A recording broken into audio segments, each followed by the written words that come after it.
partners, más y aumenta pa el explanación del IBP.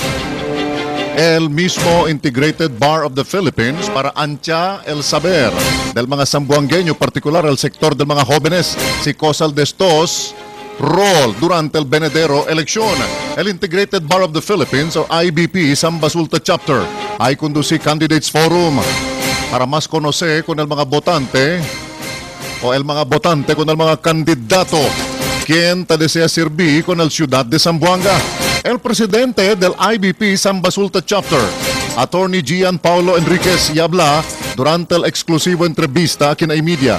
El Candidates Forum ay ase na mag-eskwela para dali también oportunidad kung ang mga estudyante kono sa ipregunta direktamente.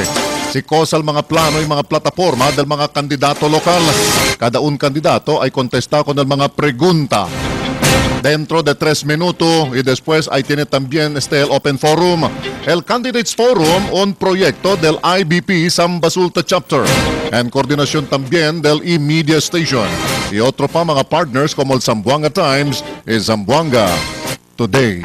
Actualmente, el Diamond Initial Meeting is with the students of Ateneo de Zamboanga y the Western Mindanao State University.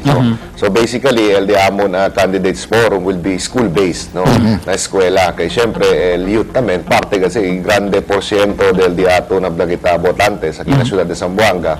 Mas mucho también, 10%, grande porsyento el diato mga estudyante.